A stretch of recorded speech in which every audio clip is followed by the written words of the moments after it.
sipping and roasting. Yeah, that's what we do. Set 'em up, knock 'em down, make that cherry glow. Whiskey and cigars, the gentleman's cologne. Cheers, y'all.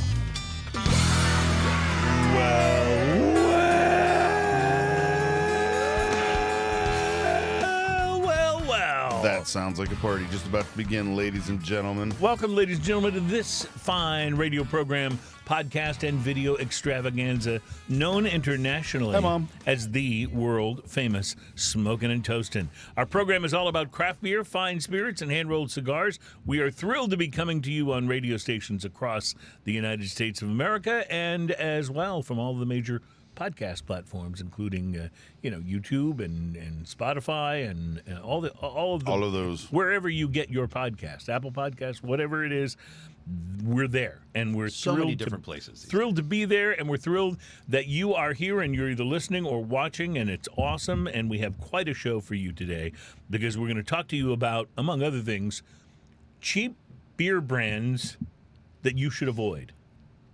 Cheap beer brands you should avoid. Yeah. That's, okay, I got lots to say about that. Yeah, I figured you would. I thought it would be a good topical conversation. Lots to say about that. There's a lot of cheap beer brands you should avoid, by the way. Yeah, that's interesting because usually it's cheap beer brands that you should try, right. But this is the opposite. I like this that. This is a much longer list, is what this is. So we'll be excited to bring that to you. We're on show number 452, which puts us that's a lot mathematically like way up there in the about halfway to just past halfway to 500. Yes. Okay, good to know. We're excited about inching past that midway point. We're excited about being there. We'll taste some amazing things. And this week, Ian and I made a decision to both smoke the same cigar and review it, see how our reviews are similar or different. And in this case, it's one of those cigars that's presented as something that's like a budget alternative. A budget alternative, yeah. So we'll let you know is it worth it or not, and I'm really curious to hear yours because I know what mine says, right? But I'm really curious to hear yours. We'll also be doing some beverage tasting in the beer department from Magnolia, Texas, and the awesome Lone Pint Brewery. Yes, we'll be trying Brown's Ale. It's a Nitro Brown Ale, and so that I don't know if I've ever had a Nitro Brown before. Have you? Yes, they have. They had their.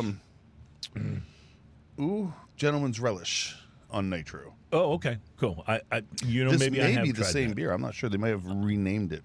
We'll find out on today's program because I saw this one show up. Whenever I see a new Lone Pint that we haven't tried, I usually grab it off the shelf and go, okay, we're definitely trying this on the show. The list, yeah. From Auburn, California, and Moonraker Brewing Company. That's awesome. We'll be trying their Imperial IPA called Electric Lettuce. Electric Lettuce. Yeah, so that's something to be excited about. And then I know, Ian, I'm going to ask you to remember that doing the show is part of your duty, and no matter how much you may potentially dislike something, if it's on the list for us to taste, we have to. You got to do it. And it's my duty. So with that in mind, I will present to you from Seattle, Washington, Fremont Brewing Company's 2024 version of the 1765 limited release, which is a stout and barley wine blended ale with coffee. Oh, that sounds like the worst. How could you do this? Yeah, I know. I'm just saying.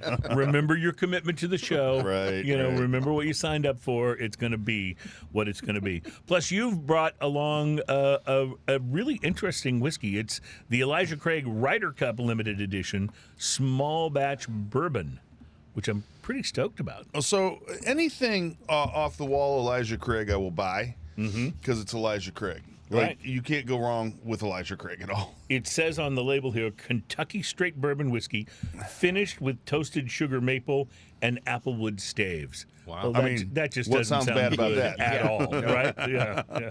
I'm sure we're going to hate that. So I was in Specs, and Specs is the big store down here in Houston. There's also Total Wine and stuff, but and both places, if you find allocated bottles, they don't upcharge them like the mom and pops where they go ahead and price everything at secondary already, Right, which, right. by the way, is really, really annoying. It used to be mom and pops were the way to go. Like you would find these cool releases. Now they have Yeah. now they have rows of these bottles, but you can't buy them because they're all on secondary. And who wants to pay $200? Look, I like Blanton's. It's not a $200 whiskey. Exactly. If I'm gonna spend Exactly. $200, I'm gonna save myself $50 so I can buy some cigars and go have a cigar malt. Yeah, exactly. You know? and enjoy every freaking minute of it. Yeah, so I mean, if you're putting that price point on it, it's just not worth that price point. But at Specs, they don't overcharge for stuff like that, and at this one Specs, which will go undisclosed, there's Because it's a well this kept one secret. my secret Specs. Yeah.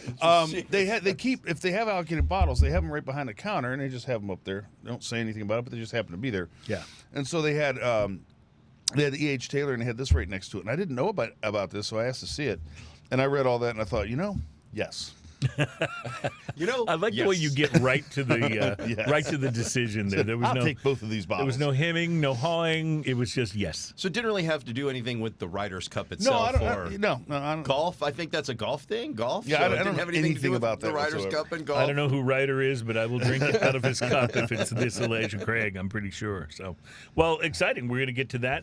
We have a beverage of mystery, which we'll get to in a moment. The bomb. But first, let me tell you about a couple of regular features we do here on the program. One is the Drunken Fact, where we bring you a fact that's good to share at the next drunken party you show up to and sound knowledgeable. Our Drunken Fact teaser headline for today is "Take off that necktie right now." Listen, no matter what it is, it can't be as bad as the one from last week. I could not get that out of my head. About feces on your toothbrush? Every time I brushed my teeth this week. Thank you. You're welcome. So much for that. You're welcome. Every time, Happy to twice help. a day, just like, do I really want to do this? For those of you who missed it, just go back and check out last week's show. You'll never Or don't. you'll never be happy with me again. Yes, ever. no. I was at a buddy's house, and I come walking. I went in and used his restroom. I come walking out. I was like, "Hey, man, what kind of toothbrushes that you have?" And he goes, "Oh, it's like an Oral-B or something like that." I said, "That thing works great." And I just walked away.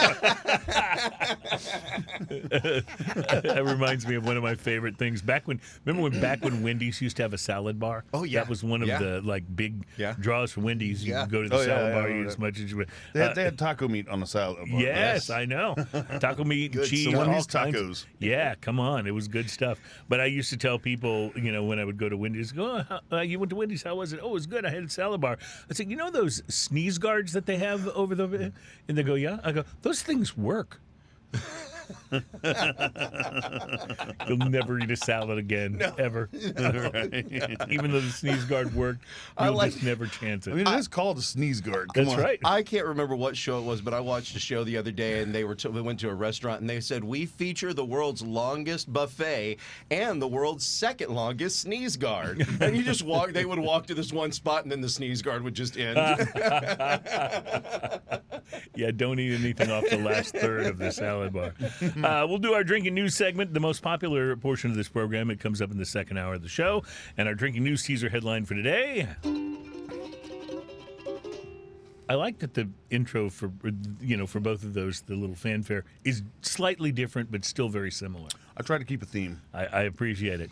Why doing your own research can be a good thing. That's our teaser headline for drinking news. I use So we'll get to- ChatGPT. Yeah. So, Terry, let's get right to the beverage of mystery, because Ian brought this. He put ice cubes in it, and The beverage of mystery. the ice cubes are just about gone. They're just about So, melty. anything you want to tell us about this before Nope. we begin You to figure it examine out. That makes it even worse. Yeah, it does, That doesn't it? scares me so much. Malort and Not ice? at Is that what we're dealing with here? Well, okay, so it smells like a bourbon, or like a whiskey at the very least. It does. It has a... It has a little of that cinnamon on the nose. But it smells like it has the like look a... on your face is priceless. peach while aperitif you're or waiting for me something to taste this. It has like a... What's in the box? Ooh, that face makes me not want to do this. is it some sort of iced tea with whiskey? You're watching me too much while I'm taking this drink. Yeah, go for it, Terry. Terry doesn't have the camera on him, so I'll have to describe the face he makes if you're. Oh yeah. I don't know. I want to like this, but I don't know that I do. Don't be scared to like it. So it's whiskey-like, but it's got something else in it, like a peach liqueur or something. Yeah, it's like got a different. That's why I was saying like some sort of like iced tea with whiskey, because it's got something else in there, and I can't quite place it. It's definitely something with it. It's not just like a. You can feel it in the whiskey hug and everything, because it has a bit of that. It's just that whatever it's mixed with, or whatever flavoring that is tamping it down some. A microphone looks like somebody's been eating pretzels. Yeah, and maybe that's true. Ian, is that a beverage of mystery in your little canteen it over there? sticks to the glass. Or are you just happy to see us? It sticks to the glass. Like, it sticks to the glass. It's not Malort, though. Oh, my God. Hochstetter's Slow and Low old-fashioned 6-year-old straight rye whiskey. Okay. So this is a RTD. Really? And I actually think it's pretty darn good. For an old-fashioned that you pour out of a glass. Oh, it's an old-fashioned that you pour out. Okay. Oh, yeah. I read old-fashioned and didn't think about the cocktail. I thought it was an old-fashioned. Me neither. I thought old-fashioned whiskey. That's what I thought. No, when I heard you read it, I thought that too. Cocktail. It's an old-fashioned. Which is why I put ice in it. Right. Now, usually you drop a cherry in there too. But it makes it pretty okay old-fashioned. It's not bad. I have to say, for what it is, knowing what it is like that, I think that it's not for these ready-to-drinks, which are not. It's also coming in at very 50%. You know, I was going to say it says 100 Yeah. proof on it. So it's boozy. That's another reason I thought it was a straight whiskey. It just said 100 proof on it. So you know how your brain can sometimes trick yourself into thinking that you're reading a word, only it's not that word. It's just maybe a kind of similar word. It says under here in the description, straight rye whiskey, Demarara, Angostura, and orange bitters. But Demarana, I should say, my brain looked at that and saw it diarrhea. Straight rye whiskey, diarrhea. I'm like, oh no, he's done it to us again. He's done it to us like again. in The Ladies' Man when they had to eat This show will only be 3 segments. Yeah, that's right. So we had to take a break. We'll be right back. Wow. Okay. That's something, my friend. So, okay. So I take it you're in the I don't like it so much camp. I'm not crazy about it, but it's certainly better than some beverages of mystery. That's what I was going to say. I'm judging it on what it is, knowing what it is now and what that is. I have to say it's not a bad ready to drink. You're right. It is a good as quick ready solution. to drinks go. Yes. As ready to drinks go when you're comparing it to other ready to drinks. I mean, it may not be something that Fowler makes at Reserve, but it is good. If I was at Reserve and Fowler made this and set it in front of me, I would be like, what has happened to this place? Right? But you're right. For a ready-to-drink, since the bar is not very high, in my opinion, for most of those. I'd say this is topping the ready-to-drink bar. This is the upper level of this. They have a regular one that's not the 6-year-old rye. Oh, wow. So this one's almost $40 for the bottle. Okay. Wow. Okay. But keep in mind, you're buying a bottle that's 750? 50 milliliters pre-mixed. And it's at 50%. I was going to say, at the 50, 100 proof right there, you're not bad on The biggest question this brings to mind for me is, were you gifted this or did you purchase it? No, my wife buys this once in a while. Okay. When she's feeling lazy about making old fashions. Because your wife does love old fashions. She does this quite often, by the way. See, so that's perfect. She makes old fashions all the time. Every once in a while, she feels a little lazy about it. That's perfect for someone that loves old fashions. But I was like, I have to bring that on the show. In fairness, how does that compare to your wife's old fashions? Well, anytime you make a drink, I've never had an RTD ready to drink. By the way, for anybody not picking up on that, I've never had an RTD that was equal or better than fresh making it right there. Right? It just doesn't exist. All right. But as a poured out of a bottle thing over some ice and toss a cherry in there, it's actually pretty good. I didn't bring cherries. So. No, that would have given it away. It would have been too easy. Yeah, exactly. Yeah. All right, we got to take a break. We will be back. We're going to talk cigars. Ian and I both smoke the same one, well, not the same one, but 2 cigars of the same. Yeah, we didn't Lady in a Tramp a cigar or anything like that. Exactly. Although that would be interesting. So we'll tell you about that when we return. It's Smokin' and Toastin'. Welcome back.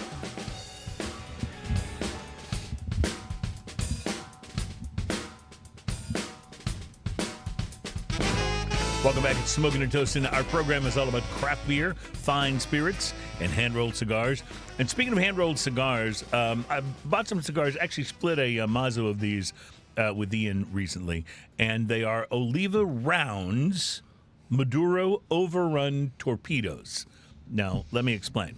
The story, as I understand it, goes something like this.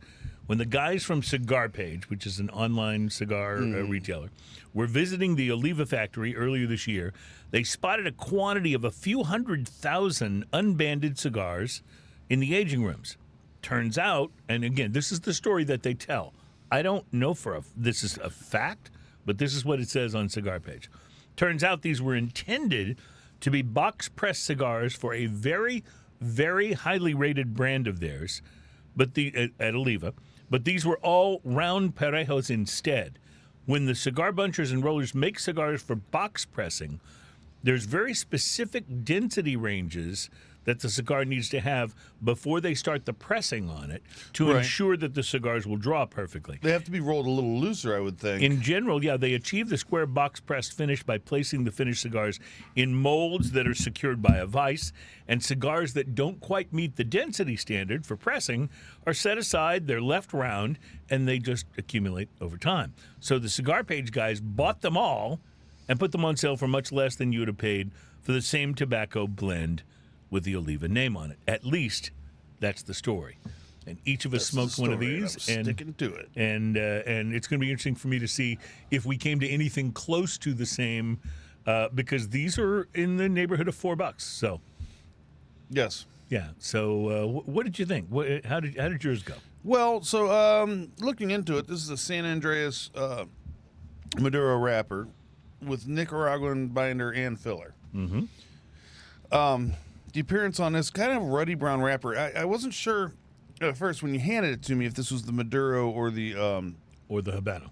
Habano, because Habano can be sometimes a little more on the reddish brown side. And so they do have a Habano wrapper version, right? And they have this. Habano, but knowing it's Maduro, so there's a slight reddishness to the brown that had me a little confused. But so ruddy brown wrapper with some veins, slightly uneven surface, oily and leathery to the touch, firm feel overall.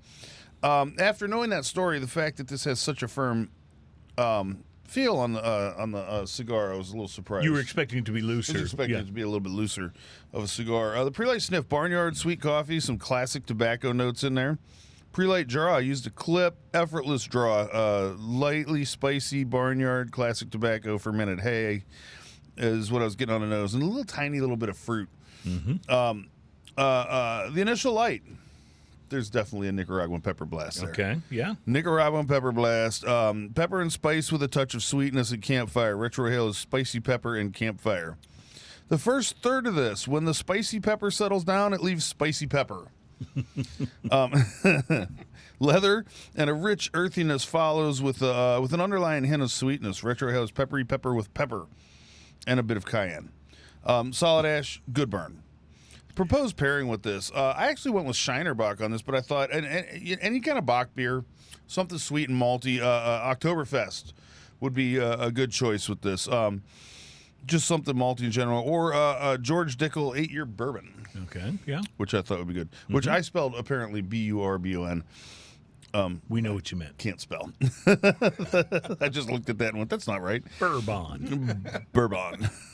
The second third of this, the peppery calms down to pepper, and a hint of brownie sweetness sneaks in. A rich earthy note is consistent throughout. Each puff leaves a leathery note and a slight tingle on the lips.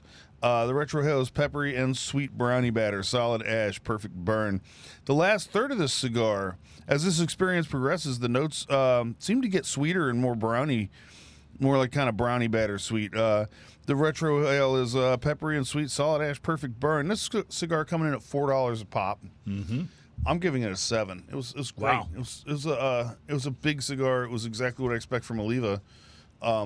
And I love the pepper profile on it. So this is why I wanted to do this, because one of our favorite things to do here on the show is to find things that are lower priced but that totally outperform their price point. Yes. And so Yes. you would say this definitely did Oh, that. yeah, 100%. Yeah, Yeah. punches way above it. If I didn't tell you what this was and just handed you one, you would not have expected it to be a $4 cigar. Correct. I would a have factory assumed it was reject. double that Yeah. price to 3 times that Yeah. price. All right, I'll tell you about my experience. I don't know if we have time to finish it up in this segment, but I will tell you about mine. I will say though, we had some commonalities in what we found for this, and this wound up being a pretty good deal. And by the way, I checked. As of, not that we're getting paid by Cigar Page to say this, but as of Not a sponsor. As of when I was jotting down my review, which was Saturday morning, there were still some of these available on Cigar Page. There were some other blends that they had that were Oliva round overruns that were already sold out. But Yeah. this Maduro Torpedo and the Habano Torpedo were still available. So if you're looking for them, I think it's $80 for a Mazo of 20, and they pay the shipping, which is pretty cool. So tell you what I thought about it coming up. We still, of course, have the Drunken Fact to get to, and we'll do all of that coming up next. It's Smoking and Toasting.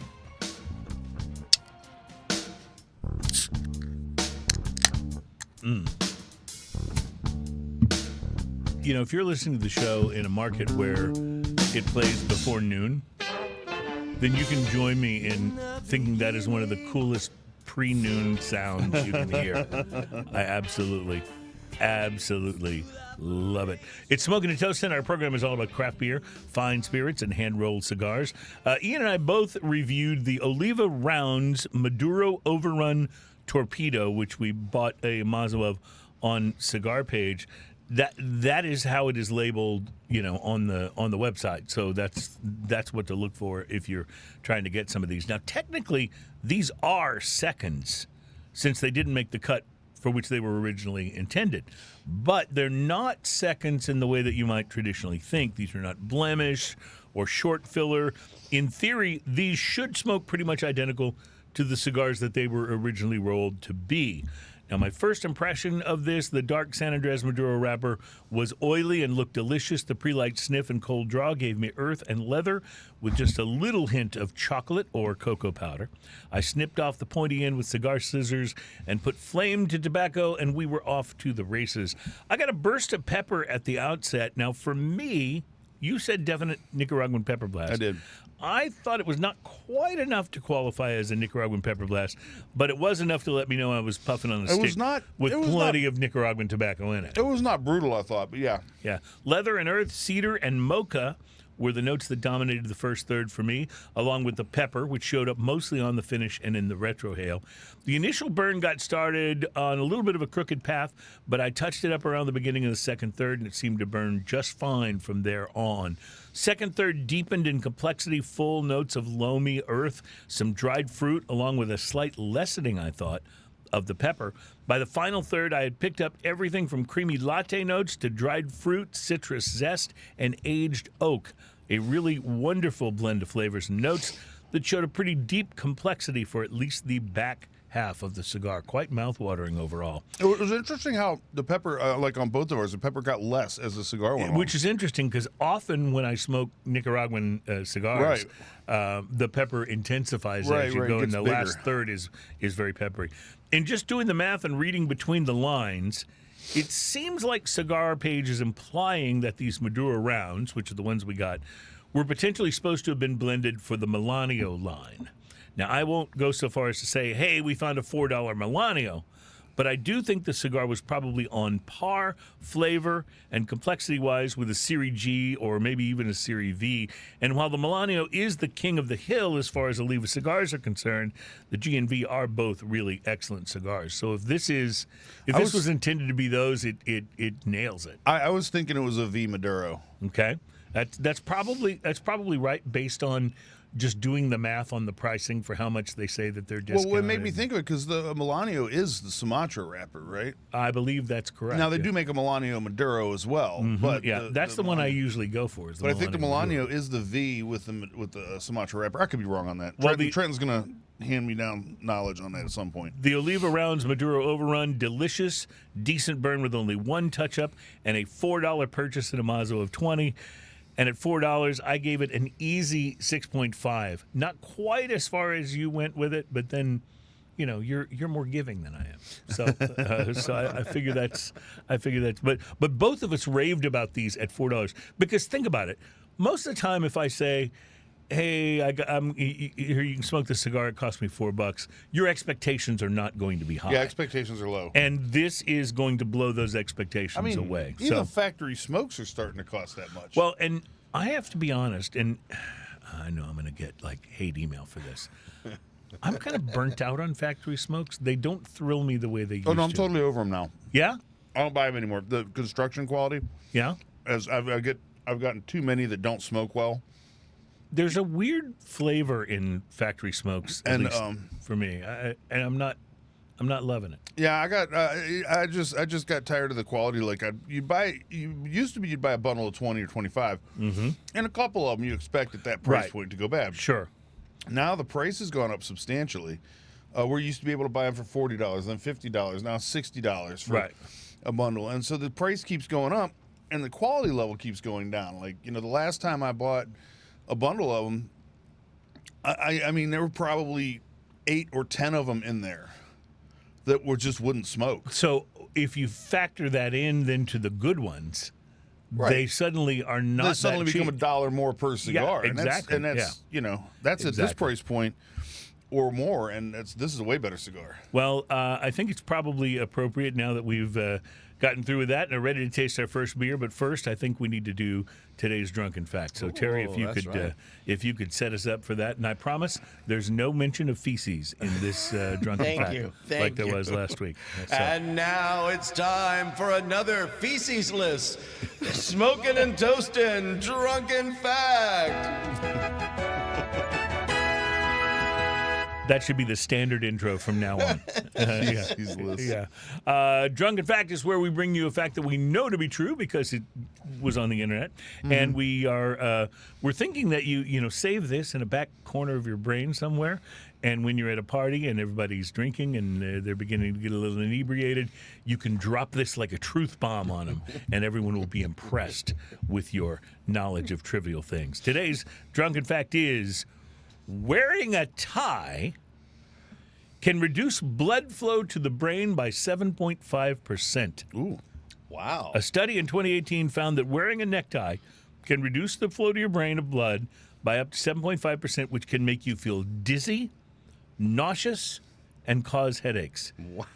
I remember all of those things from when I worked for Clear Channel, but I didn't ascribe any of it to the necktie. I thought there were other reasons. Yeah. Perhaps So the necktie was it to can blame. make you feel how? Yeah. Dizzy, nauseous, and can cause headaches. So wearing a tie is like drinking Fireball? Basically, yes. Okay. Basically. I'm just trying to put things together and make without sense. the cinnamoniness. Cinnamoniness. That's a new word. I just made that up.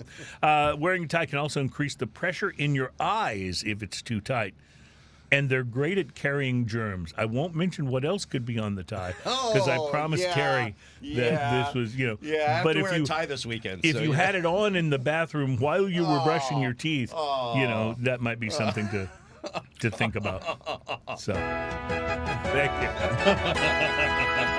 That's the drunken fact, ladies and gentlemen. So, hope you enjoyed that. Hope you will enjoy. I'd love to see somebody actually pass one of these drunken facts along. I at just a party. imagine that. It's just hey, did you know there might be some doo-doo on your toothbrush? Like, And in your brain, you're hearing dun dun dun dun dun, dun, dun, dun, but nobody else is hearing it at the party. But what you're actually getting to happen is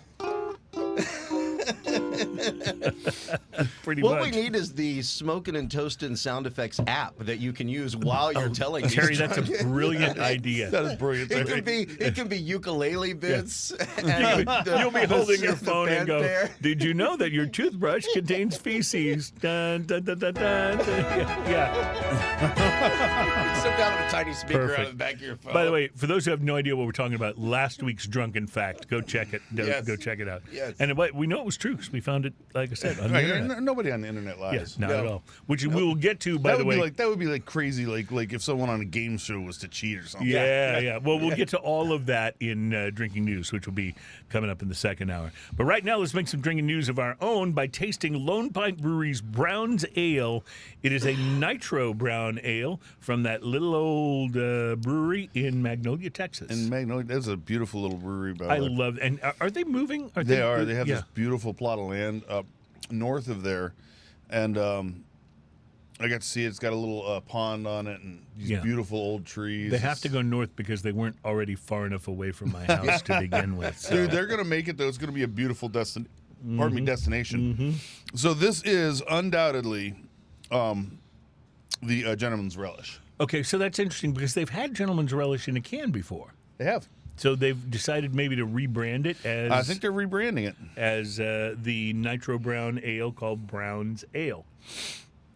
I maybe think the they're name. rebranding. Maybe the name. I don't know Maybe if that's I kind of like Gentleman's Relish better. Though. That's just a cooler name. Yeah, but you know, But maybe- can maybe- looks cooler. relish in a beer flavor True. might not. But Nitro that's true. Brown Ale might sound a little more. I don't know what Nitro is, but it sounds No. like it's gonna. You're right. Get you You're ready not to going to go. look at the can and go, Gentleman's Relish. I don't know. You're going to go Nitro Brown Ale. If that's something that sounds like you like, you're going to go ahead and buy that. The other one maybe sounds that's- like a pickle. I like brown ales anyway. Yeah. And But see, now you know it's a brown ale. and there's not there's not a whole lot of them on the market. This to me, I think this is a little less confusing of a package than Gentleman's Relish. Probably. Now contrast this with like a Newcastle, Like a Newcastle Brown? like the Nut Brown. Yeah. Well, so first off, this is nitro, so it sits on the tongue a lot differently.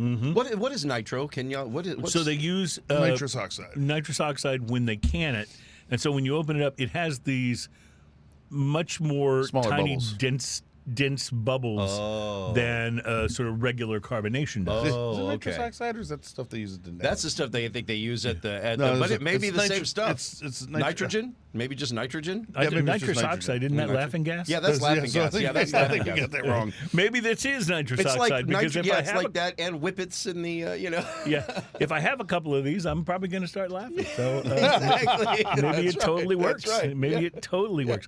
I don't know. I have yet to have a beer from Lone Oh Pint. yeah, so it's nitrogen gas, not nitrous Nitrogen oxide. Nitrous gas, oxide yeah. is Yeah, it's a laughing gas. Yeah. It's a Although that different would thing. make for an interesting beer. That would be a great beer. Every time you open it, just immediately. Hey, look, if we're doing all these THC infused beverages now, Yeah. why not a nitrous oxide infused beverage? right. It's like So yeah, Way the bubbles are smaller. So think for most people, if you're not familiar with it, bubbles. CO2 bubbles are bigger. That's what you have in sodas and Right. most beers. Yes. Right. Okay. Yeah. Yes. and seltzers. And But you're seltzers right, and- these and are all much that. So smaller, this softer. This is like what you get when you have a Guinness. It's got a creamier quality to Yeah. So the it gives bubbles. you gives you a creamier mouthfeel to the beer. and it makes it pretty easy to drink. It does. It definitely is. I see what you're saying on delicious. the bubbles because it is a lot different than Yeah, the. And a brown ale is malt. It's malty, and it usually has a little bit of a chocolatey feel. Yes, this definitely has some underlying chocolate, a little bit of nuttiness, like almost a peanut quality. and even a kiss of coffee. This could does. almost be striding the line between a brown ale and a porter, almost. Yeah, you know? it's got a little bit of that sort of espresso type coffee taste to it. But if a porter is like a lighter version of a stout, then the brown ale will be like a lighter version of a porter. What is the Okay. ABV on this? 6. 6. Oh, 6.2. 6.2. Yeah. So this is good floating down the river stuff for you. I like And they that. even tell you on the can, pour aggressively. Let those bubbles flourish. Chris Hart apparently is the guy that did the can Pour like narration. Chris. Because Hard he loves the hard pour. So speaking of Chris Hart, I know we're not going to have him on, but we are going to have some guests on. Is it next week from the Houston Next week Bourbon? from the Houston, yes, from Houston Whiskey Social. Houston Whiskey Social, yeah. So we always look forward to that, and that's coming up It's in a few around the months, corner, right? huh? Yeah, that's next month. That's the 15th of next month. So for those of already you, almost the end November of the year? 15th, I think. for those of you who aren't from Houston, I know the vast majority of our listening audience is not, but it's where we're from. We like to extend an invitation to you that if you're ever going to come to town, the week of the Whiskey Social is the time to do it, because this is, and Ian and I have been to a number of these things in various cities around the country. This is, to my reckoning, by far the most enjoyable of all of them. Yeah, the most cohesive, the most enjoyable. It's really well done, well put together. They have way more stuff than you'd ever be able to taste. So what's funny is when you first walk in, you just get in line and start tasting. Yeah. And then after you've had a couple of little samples, you're like, okay, I'm going to be more selective now. I'm going to, what do I really want to try that I haven't tried? And that's how I do it, at least. Well, if you go, 'cause you're not going to try everything. The tickets are 100. They're 100 plus. Okay, we'll get all the details on it. You can go online to Houston Whiskey Social. Just look it up like that, and you'll find it. But the tickets are 100 plus. And count on another 25, 30 each way to get you Ubered to it from your hotel, So you're and going back. to spend $200 minimum, right? Right. Totally, 100% Worth every worth penny. it. Yeah, worth every penny. And I want you to consider, if you went to a bar that had high-end whiskey, and you were to take even a half pour of 12 different things? Yeah. You would be spending more than that. Exactly. And you'll be able to taste and test more than 12. Again, Uber, please. But you'll be able to taste more than... The Uber line is hilarious at the end of the show, yes, by the way. yes. There's just cars lined up forever. It's like, wait, what was ours supposed to be? It's but a they neon green Toyota truck. they have it. Hey, wait a second. They have it really streamlined though. You get in there nice and quick. Yep. Also, the restrooms that aren't lined out where you have to wait forever. They have plenty of water. Yep. And they have other stuff that isn't And just there's food trucks there if you want to grab some. food trucks. Well, there. they have dinner usually for you. Cigar They usually lounge. have Yeah, a they dinner. have They food. provide food Yeah. for you, too. Yeah. And, the people that are pouring the beverages, too, I mean, sometimes they have people that are hired to do it, but a lot of times they're the actual people from the distillery that are happy to tell you a little bit more about what they're doing. Well, so you most usually of the don't time, get that information. And they love talking about Yeah, their product, they which is awesome. And so, so I'm looking forward to it. We always do. I think it's time for us to take a break, so we will do that. And we will be back with a little more tasting. In fact, I think we're going to try some electric lettuce next, which sounds very much like something you'd have to be on acid to come up with, but it's actually an Imperial IPA. So electric lettuce is next. It's Smoking and Toasting.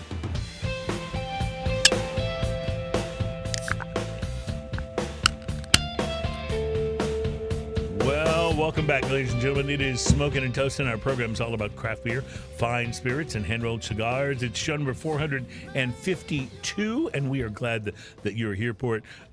While Ian is pouring our next beer, which is why I messed up my words there, onto the table. Excited. I want to give you some sad news. This is sad, at least for me. We've heard a lot in recent days, and I try not to cover too much of this because it's kind of depressing, about different craft breweries around the country that are closing, and there's been a lot of them. Some really, really good ones. Some that probably shouldn't have opened in the first place, but a lot of them that are closing are just they're just running into the financial reality of when beer sales as a whole slow down, when the market as a whole gets too pumped full of competitors. This can happen, but I didn't see this one, and this is one of my favorite things to do in Las Vegas that doesn't involve losing money. Or at least not losing money quickly. The Casa Fuente Cigar Lounge, Caesar's Palace, Las Vegas, Really? is closing. No. Yes. It's located at the Forum Shops, and it is shutting down as of the 19th of this month. According to partner Michael Frey, changes in smoking policy regarding the outdoor patio area are what prompted their decision not to renew the lease.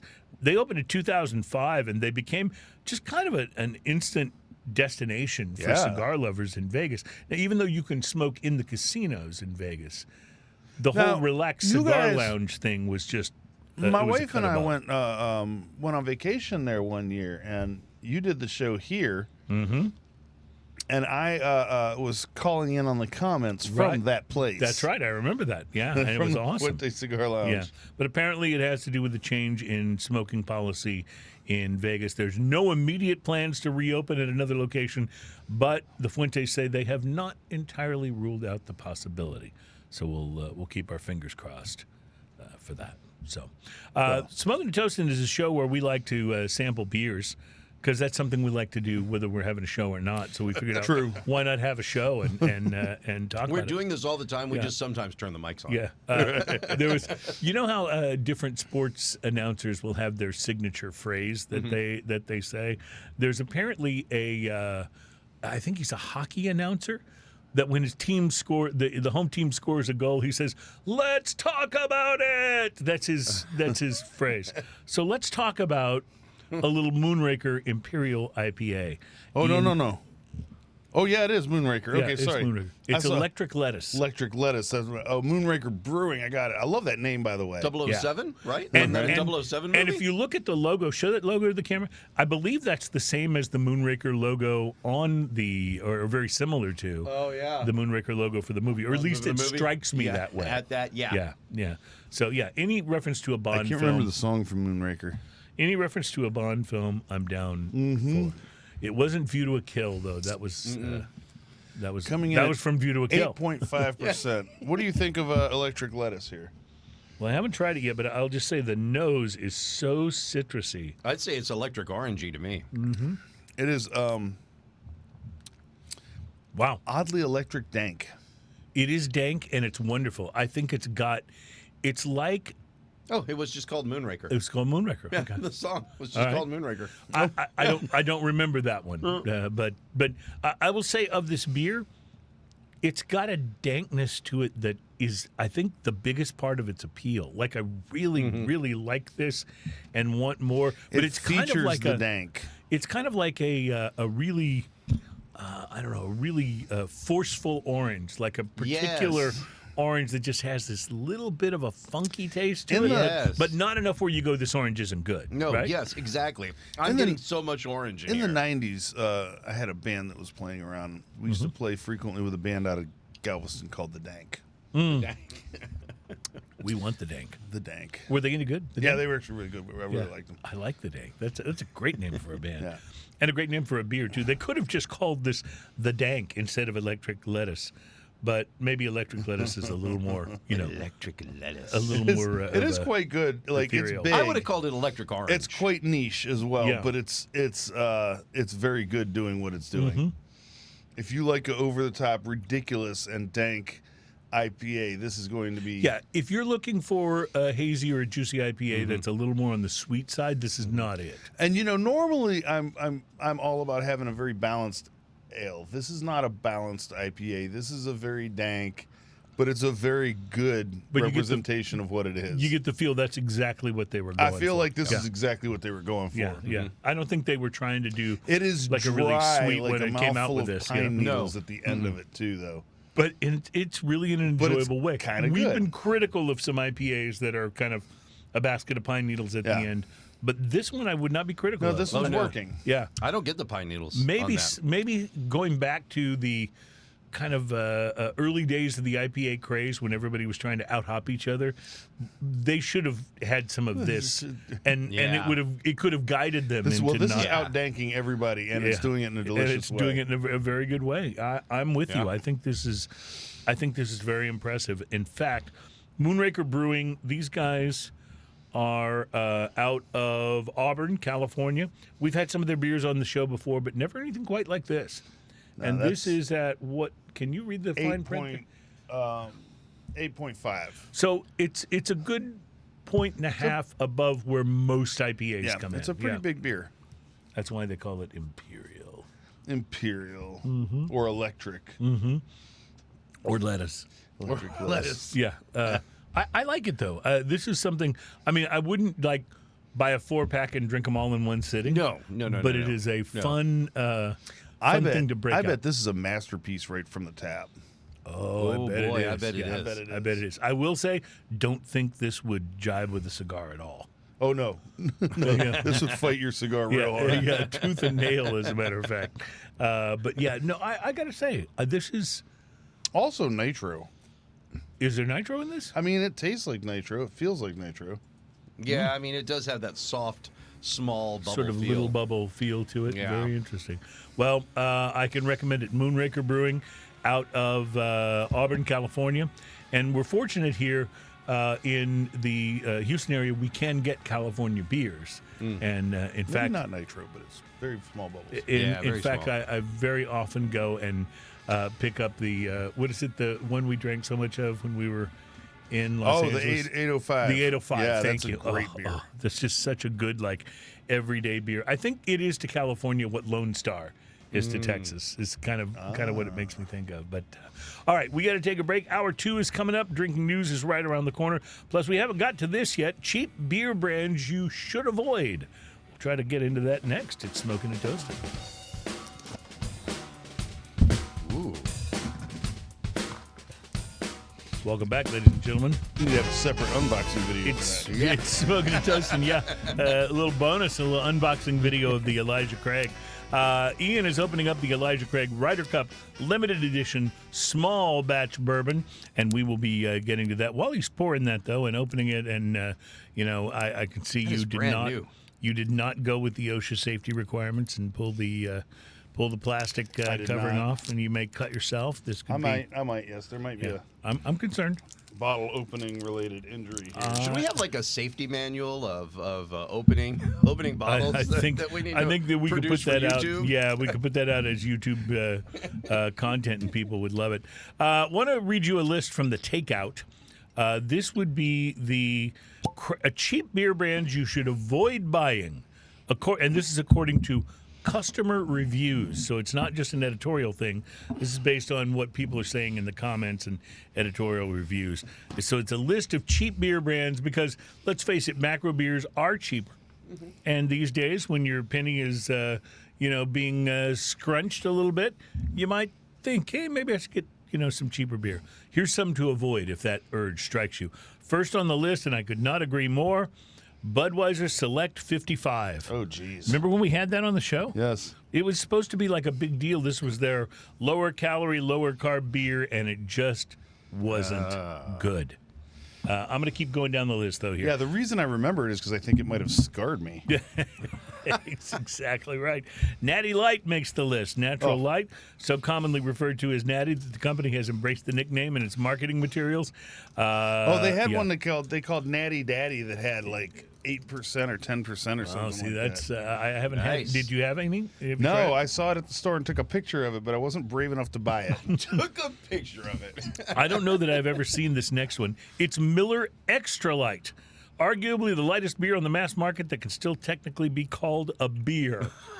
Man, it'd have to be something compared to that Ultra that we had the other day. or It whatever used to be called Miller 64 Extra Light. Now it's just Miller Extra Light. So there you Ugh. have it. Keystone Light. Is everything Keystone light? Yeah, Everything yeah. is Well, light. these are so far these are beers. So you what should I'm avoid hearing are is cheap. that people that want to save money also want to lose weight. Yeah, That's what, apparently- that's what I'm hearing. Yeah, and apparently it's not working. So Keystone Light makes the list. I used to drink Keystone Light when Unfortunately, most young of what and you're broke. losing is flavor. Natural Ice. Speaking of losing flavor, ice Now, beers see, were a big natural deal ice for- has flavor. It's just not good flavor. Right, yeah, exactly. And I could make the same claim for Bud Light, which is the next beer on the list. Ugh. Bud Light, probably the most popular out of all these beers. Milwaukee's Best Ice, Oh, a hearty Midwestern brand, I mean, that's taking a bad beer and, making it worse. yeah, turning it to 11, as it were. Well, here's another way to do that. Bush Ice. Oh, yeah. With the ice thing. I've had a Bush, and I've had a Miller Lite Ice, but I've never had a Bush Ice. Bush Light makes the list as well. Bush is not good. So does Michelob Ultra, which is now the number one best-selling beer in the United States, if you can believe it. That's crazy. Corona Light makes That's the for list. that's beer for people who don't want to drink beer. Yeah, right. I don't know. I don't get it. I think it's maybe you're supposed to drink it after you exercise or something. That's what it's for. Yeah. I You don't will know get what more That's that what is. the flavor. ads imply, yeah. Yeah. You will get more flavor if you take a 16-ounce glass of water, pour 2 ounces of Guinness in it. Yeah.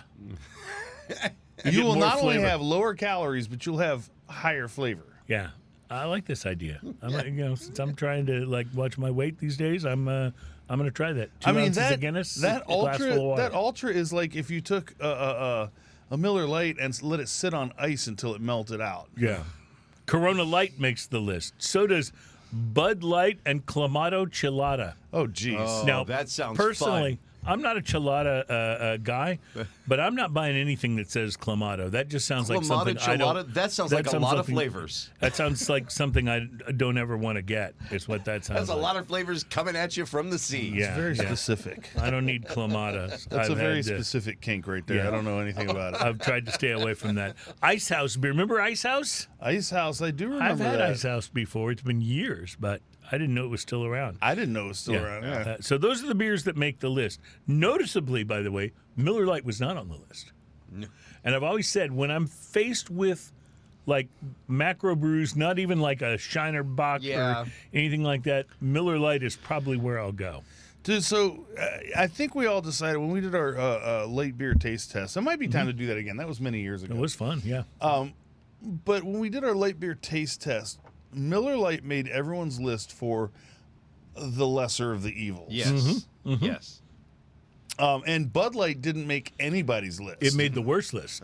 It was so bad. Yeah. The only thing that was worse, and this was a point of contention on the show, was the Bud Light Lime, which Ian claimed at least it has flavor, and I claimed yes, but the flavor is furniture polish. Yes, I remember that. That was one of the Hi, I'm Ian. I lick furniture polish. high points of the show ever.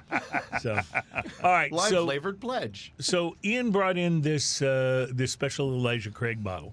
It's got a fancy box. Yeah, it's the Ryder Cup the Ryder's edition.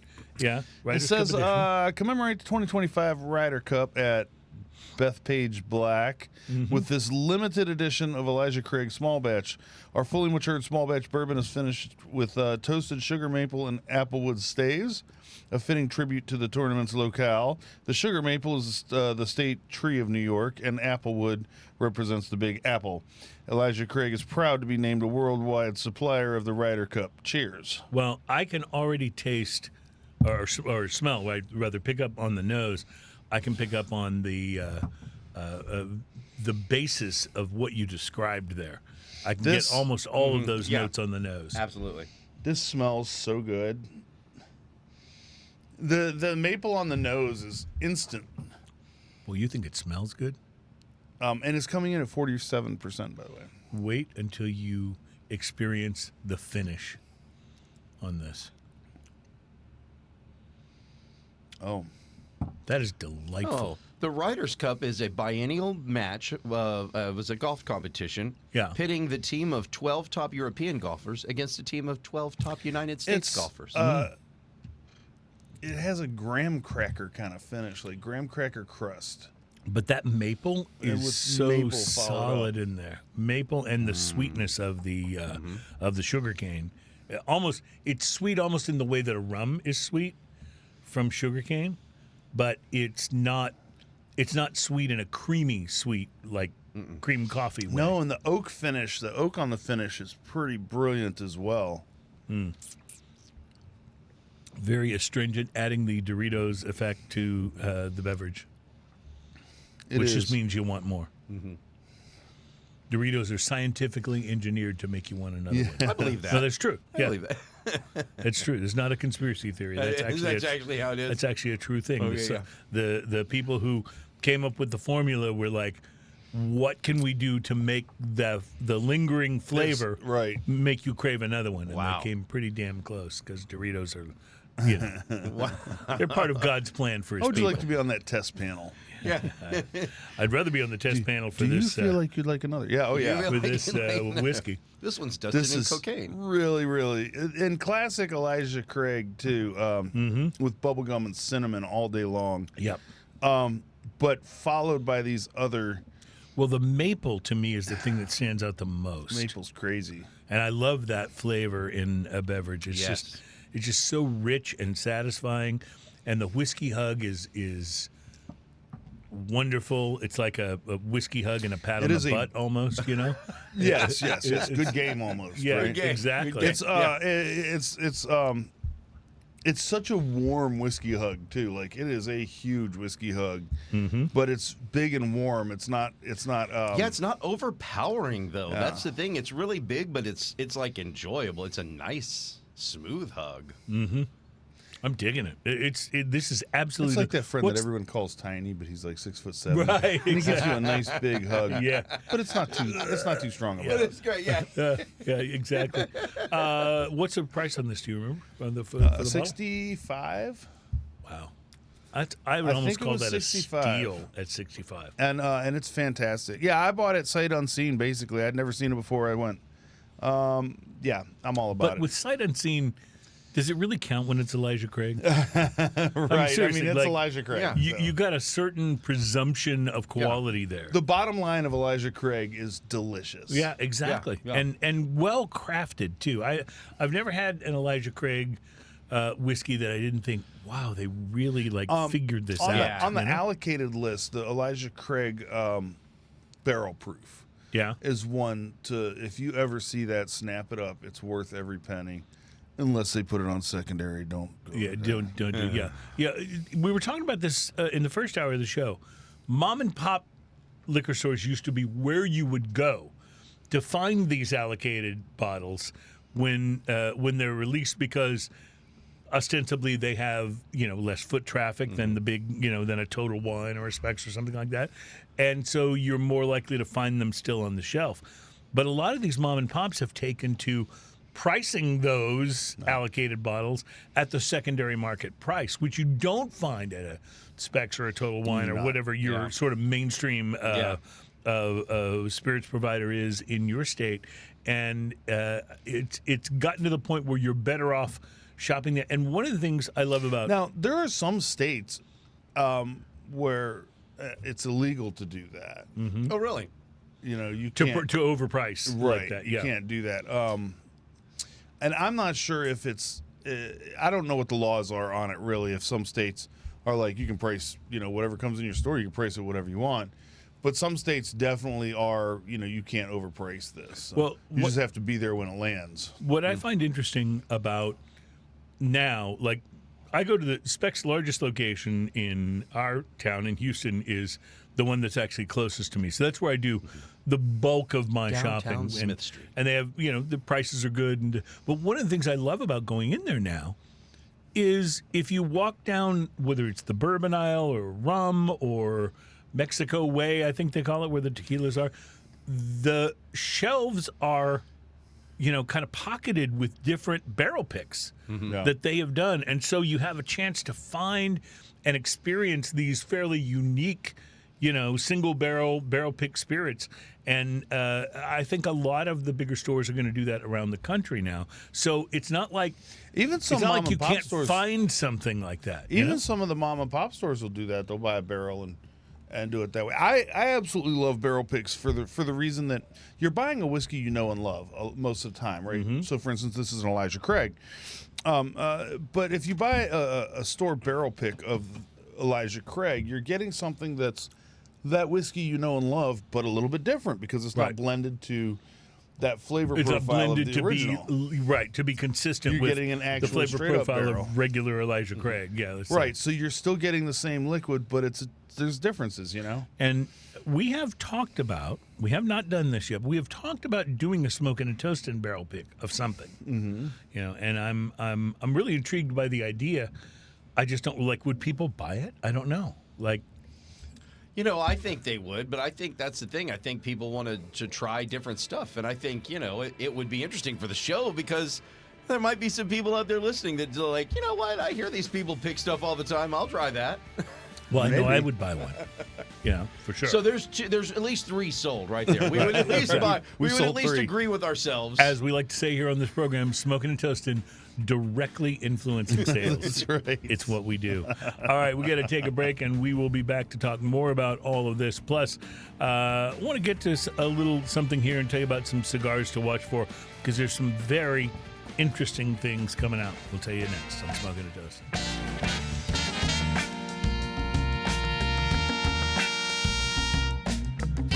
Welcome back. It's Smoking and Toasting. Our program is all about craft beer, fine spirits, and hand-rolled cigars. It's show number 452. We are so glad you're here. Want to tell you about a little bit of something to watch for at your local cigar store. Robert Caldwell's Lost and Found brand is preparing to ship a new cigar called The Layover. It is a short and beefy box-pressed Parejo coming in at 4.5 inches by 54 ring gauge. Blend-wise, it uses a Dominican Negrito Añejo wrapper over a Nicaraguan binder and fillers from the Dominican Republic in Nicaragua. It's easy for you to say. Made in the DR, and it has an MSRP of $12. MSRP price of $12.60. Cigars are in boxes of 20, and the initial production limited to just 150 boxes. So not a lot of those out there. What's interesting is that Robert Caldwell says he blended this cigar for himself for those times when smoking time is limited. And he said to Half Wheel, he said, I'm always traveling, but I don't like the majority of smaller cigars on the market.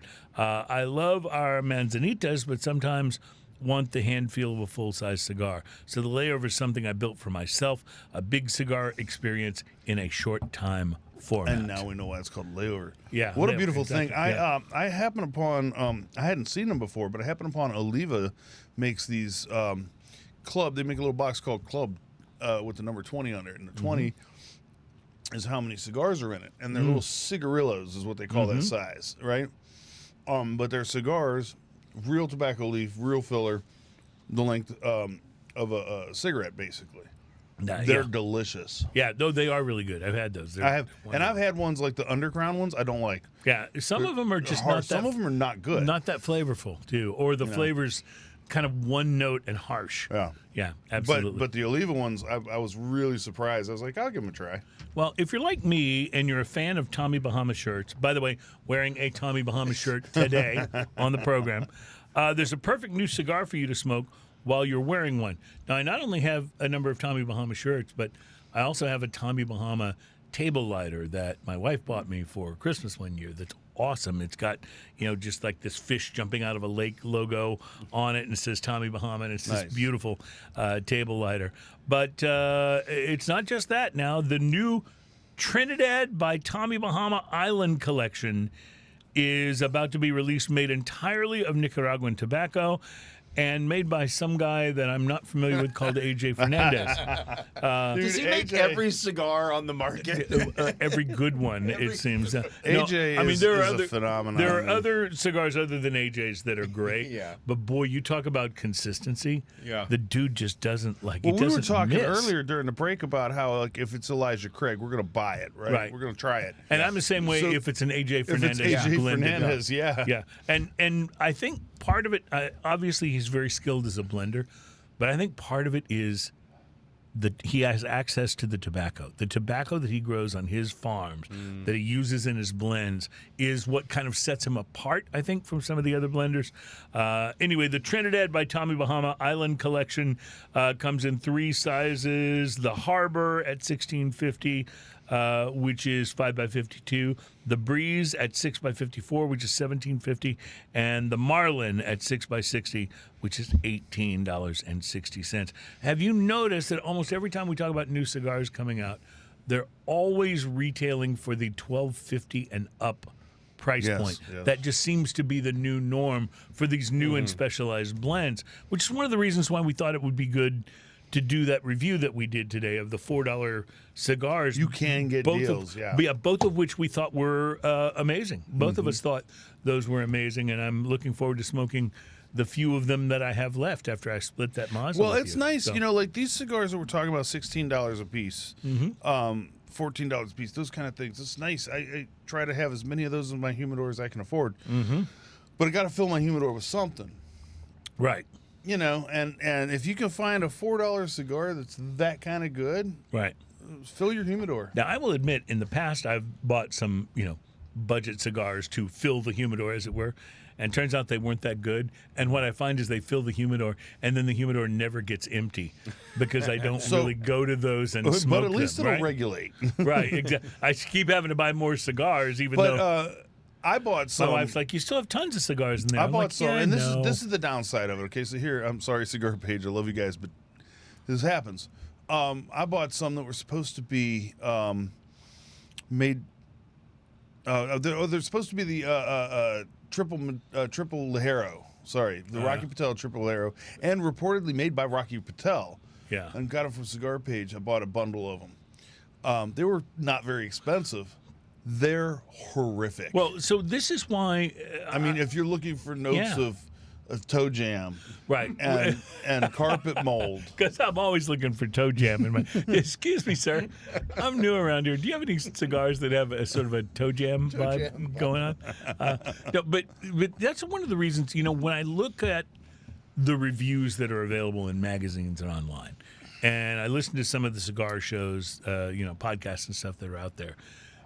Everybody's jumping to review the new Trinidad by Tommy Bahama Island Collection at $16.95 a stick. I don't find many people reviewing some of these less expensive cigars, the $4 and the $5 and the $6, and that's what I like to do. I will occasionally review something more expensive, but I like to do some of these cheaper ones. And I'm actually thinking about. I think we should do more of this. I think we should review some of the JR alternatives because some of those are pretty good and some of them aren't. Yeah. And if we find something like what we passed along to you about these Oliva rounds that we got from Cigar Page that are like totally worth it, like now you can go after those. At least Ian and I both found them to be very good. Not that we know what we're talking about, but And so I bought it's something. I bought a budget line that was compared to Liga Privada, compared to Liga Privada from Cigar Page. It was the Fugazi brand. That's what it was, right? And I will tell you that comparing it to a Liga Privada is quite the stretch. Yeah. But not a bad cigar. No, I agree. I've had that same cigar, the Fugazi, that's comparable to the Liga number 9, I think it is. Yep. And it's not a Liga, but it's damn good for $3.90 or whatever it is. So, yeah, I agree. And look, I'm not Mr. Moneybag, so at least some of my cigars have got to be less than $12, or I'm not smoking very many. These days. So, all right, we got to take a break. Drinking news is right around the corner. Stand by for that, and we still have another beer to sample, and it is a blend of stout and barley wine. So, Ian, right off the bat, is going to hate it. So, all about it. Uh-huh.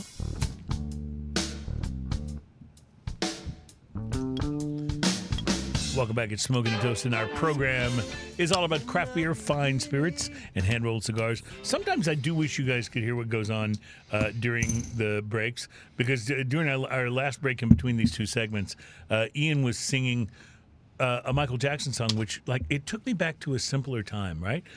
Back when Michael was still alive. Back before we knew anything about him inviting little kids over to stay the night. When he was a real person. Back when lasers were used in his videos. Yeah, and back when his nose was like a natural width, before it was, kind of scoped down.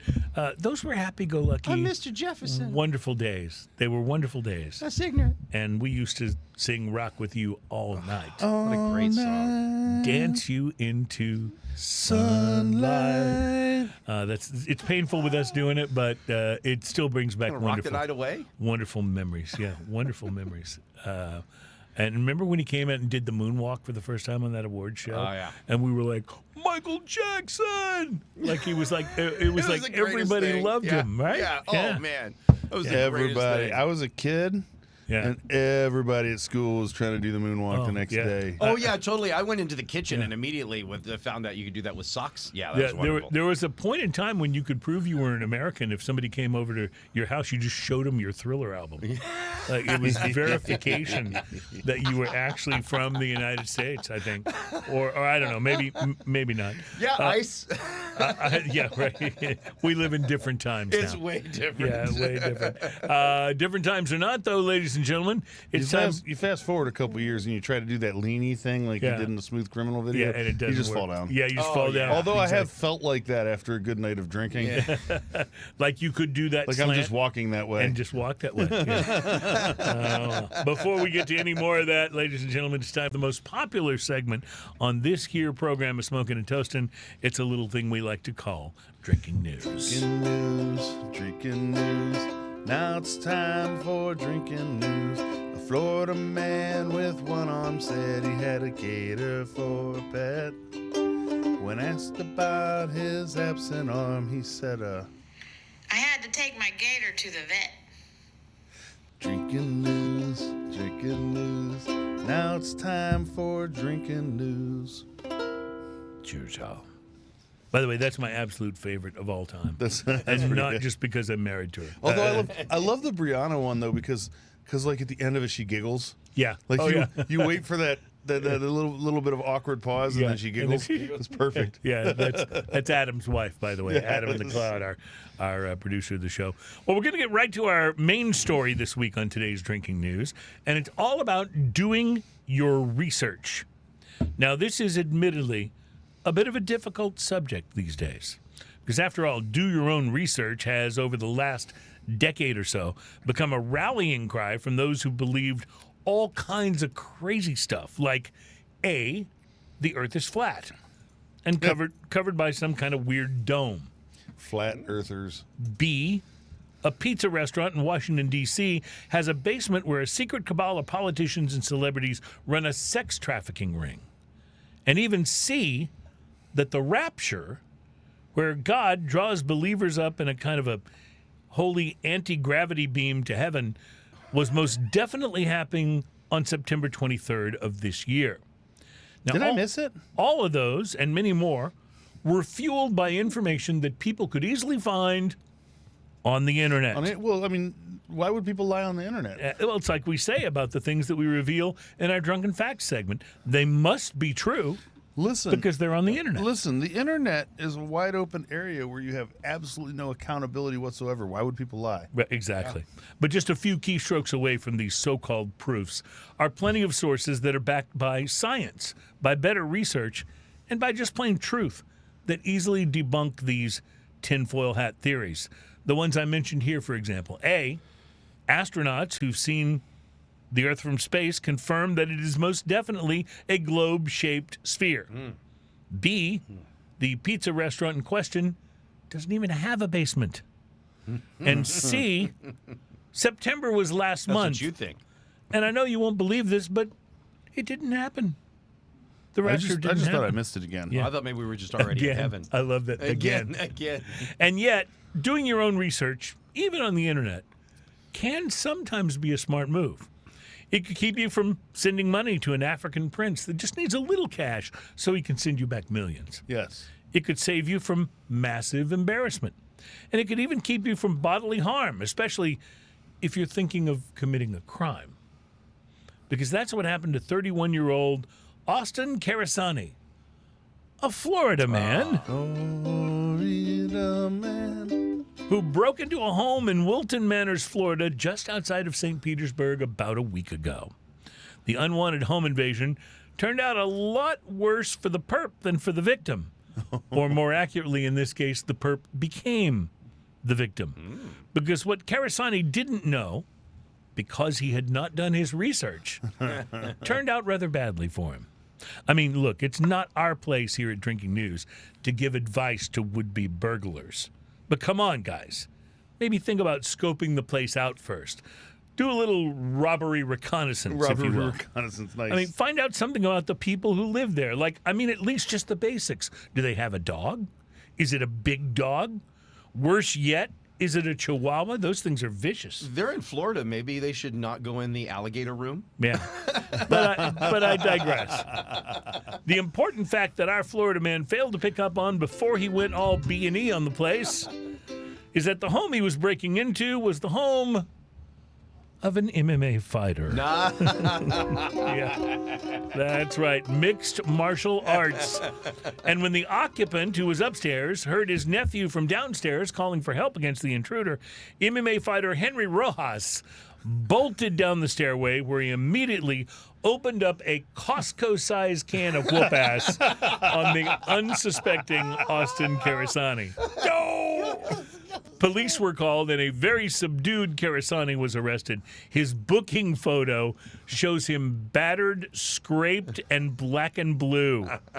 Rojas, on the other hand, who's been an MMA fighter for 3 years, a picture of him shows not a single scratch on his person. The intruder was charged with home invasion without a weapon, although he claimed to police that he'd been drinking, imagine that, at a nearby bar, and was trying to find a friend's home in the area. Yeah. That wasn't your friend's home. That's what happened. Yeah. Huh? Yeah, that wasn't your friend's home, just so you know. His new friend, the MMA fighter, certainly gave him a welcome that A he will, warm welcome, he will not yes. soon forget. And on top of that, Blood is warm, right? Yeah. On top of that, he's in jail in lieu of a $20,000 bond. So, now this story certainly brings to mind how important it is to try to gather the facts before you attempt something. Yes, do your research. Just don't believe everything you hear, or you might wind up in Jonestown looking down at a Don't pick plastic a cup fight full with of an purple MMA Kool-Aid. fighter unless you're an MMA fighter. It's Right, probably just some old people that live in this house. Yeah. Finding out the important information can save you from a world of hurt, even if it's not at the hands of a fighter from the octagon. And in fact, just to help you realize this, our crack team of researchers, get it? Here at Drinking News, has compiled a list for you of situations you might be able to avoid if you just do the proper I research just want to point out first. that our researchers may have been drinking. Yeah. Well, as we want to do, and possibly because of that drinking, we've compiled them for you in the form of another of our highly dreaded Drinking News Top 5 lists, which, despite the urgent pleas of those more mentally balanced than I would like to share with you now. This would be the top 5 things you might be able to avoid if you just do a little research first. Let me have a little research sip of my whiskey. I'll entertain people with this music. Top 5 things you might be able to avoid doing if you just do a little research first. Number 5, getting caught in a conversation with that guy at work who also sells Amway products. Again, if you know who he is, you do your research, you can avoid that. Right here, this stay is away from not it. the time to go to the Yeah. water Yeah. water fountain, water cooler. cooler. Yeah. Number 4, eating a big bowl of chili before getting on a really long flight. Number 3, booking a Vegas vacation package without checking out the fact that the free show tickets included in the deal are to see Carrot Top. Number 2, attending a Hollywood award show and forgetting to keep Will Smith's wife's name out your effing mouth. And the number 1 thing that you might be able to avoid doing if you just do a little research first. Number 1, buying a ring and proposing to my ex-wife. I say these things because Just ask me and I would have told you. I care about you guys, and I say them with love. Reporting live from Wilton Manors, Florida, where Austin Carasani just told me that when he gets out of jail, he's going to try to break into Mike Tyson's place next. My name is Cruz, and that, my friends, is your... Drinking news. Oh, wrong chord. Drinking news. Drinking news. I don't know that we would have known. That's our time Yeah. for drinking news. Cheers, y'all. We all know Mike Tyson has a tiger. Unless it would have been really, we wouldn't have known it was the wrong chord unless you would have been really high, like, that's our time for drinking news. What was the show? Hangover. Can you believe we're, Hangover. can you believe Who we're does that to a actually on, tiger? Who does that? can you believe we're actually on the radio? I just did Look my what you people have done. I just did my impression, my really bad impression of Ian trying to sing too high, and it was broadcast out all over the United So many States. stations. Yeah, it's Big crazy. cities. It's crazy. It's hard to imagine. You know what's not hard to imagine, though, is that there's a good possibility Ian may like this next beverage. Because he's a fan of stouts, he's a fan of barley wines. This is a blend of the two. And not only that, it's from Fremont Brewing Company. I mean, we've had their beers from time to time on the show, and these guys are just, like, they're out of control. They're so good.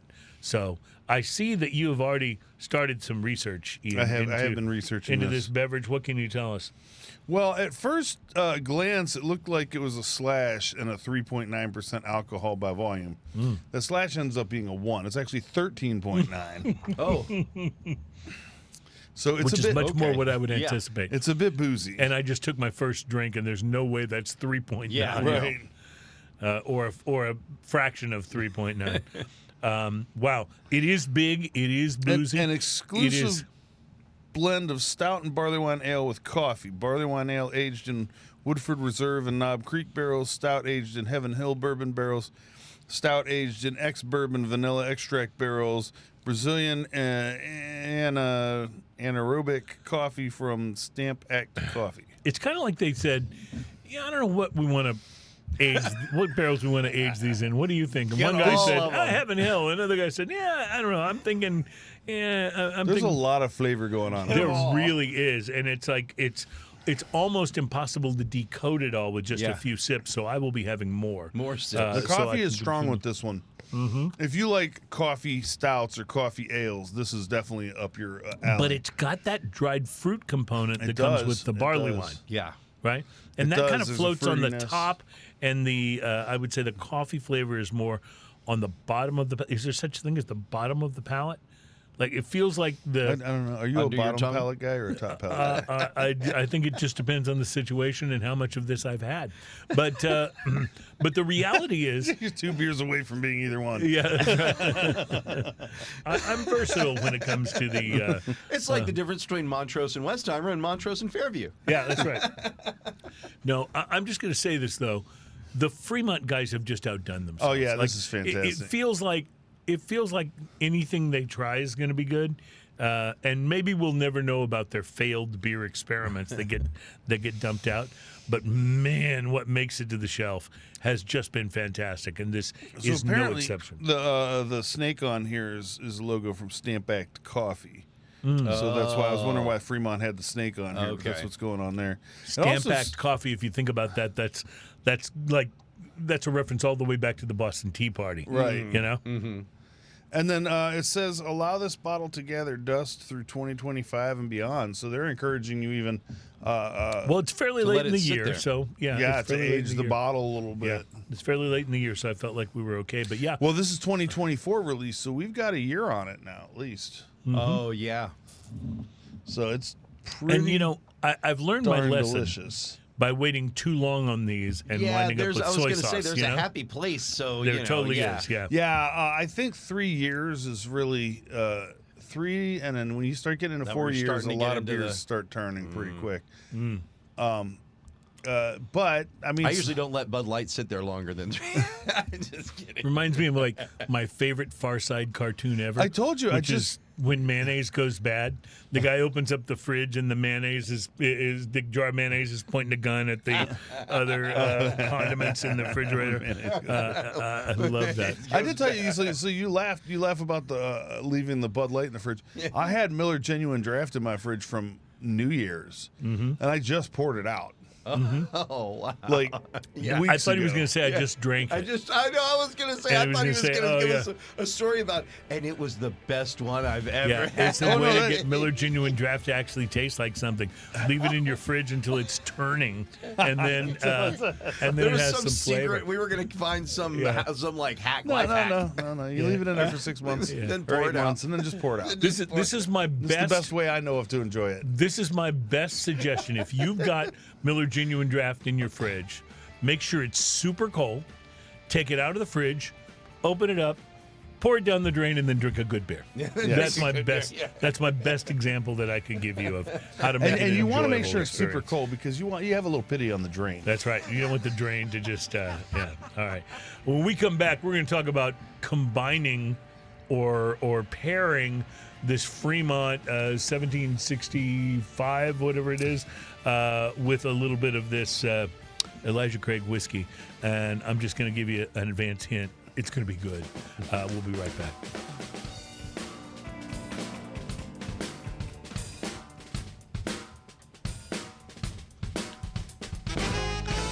Welcome back, my friends, to the show that never ends. You got Carnival on. Actually, it is going to end here pretty soon because this is our final segment of the day. I'd like to say a huge thank you to all of our radio partners out there in Radio Land. We're on the air in Houston and New Orleans and St. Louis, all over the country, and more being added all the time. Virginia and Michigan and South Carolina. Yeah, if we're not on the Arizona, air in your Arizona. market and you'd like for us to be, all you have to do is I make this sound so simple. All you have to do is call up your local radio station and say, I want my S&T, and they'll go, oh, wow, we haven't had anybody call in like forever. We'll get that right on for you. I'll get that right on for you. Do the radio stations still have phones? Yeah, I think they do. They just don't have anybody answering them. Yes, So that's right. That's exactly right. please state your request at the tone. Boop. Britney Spears, My Loneliness is Killing Me. I don't remember the title. I remember my very first job in radio was at a Christian radio station, and I remember I answered the request line one day. It's like my second or third time there, and this guy says, "Yeah, I wonder if you can help me. I heard a song the other day, and I'm trying to figure out what it is." I was like, "Okay, well, let me see if I can help. What can you tell me about it?" And he goes, "The man had a baritone voice." Oh, got it. Yeah. Like that old Mad TV bit. You know, he looking like a guy in the movie. Yeah, exactly. So we are enjoying a couple of really fine beverages here. Fremont's 1965 from just last year. I don't know why it's 1765. 1765, but it's from 2024, and it's a barley wine and stout blend, and it's wonderful. And then we're also enjoying what Ian brought with him today, this Elijah Craig Small Batch Ryder Cup Limited Edition. And now I would like to challenge you, sir, to taste a little bit of this beer Oh, I've been doing that. and then go back to the Elijah Craig. I'd just like to see what you make of the pairing. Oh, it pretty much turns it into a cinnamon bun. Which is not at all a bad thing. No, not if you like cinnamon buns. Yeah. No. And if you don't like cinnamon buns, what is wrong with you? And I would also point out that I'm pretty sure that even at the high ABV of both of these, I'm pretty sure that cinnamon bun is still less fattening than a Cinnabon. Pretty sure. Pretty sure. Because Cinnabons are like when they decided, like, let's create the thing that will represent the most calories and sugar you could possibly get. What would that be in physical form? On a scale of celery to Cinnabon. Right. Yeah. What would that be in a most physical form? When you just put that much sugar together in one spot, it turns into a cinnamon. Yeah. Pour it on the table. naturally occurs. Yeah, pour it on the table. It naturally occurs. But this is really wonderful. And then try now a sip of the whiskey. And then go back to and then going back to this is interesting because you really get the barley wine up front and the coffee on the back. Mm-hmm. And it takes a lot of the middle stuff out. Right. You know what else it does? It makes me want to take back stuff I didn't even steal. And I know I stole that line from you, but You got me. But yeah, no, honestly, this is a wonderful pairing. And now I'm thinking, wow, if I could add a nice, like, spicy cigar in the midst of this. Yes. Yeah, something like maybe what we smoked today that had the pepper and Pepper the to back it up. spiciness. Yeah, the pepper with the cinnamon and the whiskey would be very nice. Oh man, and all just complements itself so great. Honestly, this complements itself almost more often than Ian does, and that's a thing to be celebrated. I think I should feel good about myself. you really should. Yeah, I like I when sure you're. am pretty. I like when you're identity positive. I think that's what you call it. That's good Identity for positive. 2025. That's how we're supposed to That's be in how we're 2025. supposed I'm That's how handsome and smart, and gosh darn it, people like me. That's right. Even ChatGPT likes me. Even but it talks to you so nice. it's It tells you very how friendly. awesome you are. Yeah, Claude can How be wonderful. Claude can be a little snippety at times, but ChatGPT usually pretty nice. Ian, we got some good shows coming up. What do we have to look forward to, sir? Well, next week we got Houston Bourbon Society. Oh, nice. It's coming in to These are talk the people about who do the Houston whiskey Social. Yeah, Yes. social, Now, I yes. think now it's just Whiskey Social, but Yep. either way, it's still in Houston and it's the Whiskey Social, and it's in a castle just north of Houston, actually. What I like about these guys is they normally bring in some pretty darn fine whiskeys with them. They when they have visit, you know, hundreds and hundreds of offerings that they're going to have there. We'll get a preview on some of that. Todd Grube and Dominic Sung are usually the two that come in. I think Dominic may not make it, but they have another partner they're going to send in with them. And I don't know this person yet, so we'll get Todd Grube. Todd Grube is definitely, and then the whoever the gentleman he brings in, we get to meet them, talk about whiskeys, talk about what's going to be ahead for the Whiskey Social. we should just all pretend we don't like him. Like that we love Todd, but we find him a little like... No. We should just call him Dominic, no matter what. Yeah. Just call him Dominic. That's Just the whole time. yeah. Just say, thanks, Dominic. We appreciate you coming by, Dominic. That's Just call a him the better wrong idea. name the whole time. It's kind of like whenever we have Docs on and I call him by the wrong first name every time. Yeah, I like that. No, but that'll be great. I'm looking forward to that. And then anything else we should know about coming up in the future? Well, we got, let's see. Oh, we're going to have our homebrew friends back. The homebrew show was fun, and for the first time, I tasted homebrewed beer that I liked. Yeah, that was a big deal for me. And so, Daniel, who brewed the beer last time, just had such a blast on the show. We got November Beer Fest is a thing that a local club called CCSD, the Connoisseurs Club of Smoking and Drinking, puts on, and we have it here in Houston in November, first weekend in November coming up, I think. But we'll have better dates on that. Once he comes, but we'll have that coming up in a few weeks as well, and then and I'm working on some other stuff. We still have Eculent coming up next month, and a few other things happening. So this is going to be fun. Well, I'm looking forward to the whiskey show with our whiskey friends from the Bourbon Society. Oh yeah, that's going to be super fun. They always bring in such good stuff, and even every now and then. It's stuff you can actually find in the store and buy. Stuff you can actually find, yes. Which is the ones we really, really like the best. Well, thank you guys so much for being a part of the program today and being with us. Also coming up on next week's show, by the way, and I say this now because I know you will wait breathlessly for a week for this, the absolute worst beer to batter fish with. Oh. Yeah. So I almost mentioned it when I was talking about the MGD that I pitched out. Yeah. Is like it might be good to batter beer with, but I'm not sure. Yeah. All right. Well, we'll tell you what the worst one is when we return next week. Have a great week, everybody. We love you, and we drink to you. Here, cheers. Cheers, y'all. Cheers, y'all.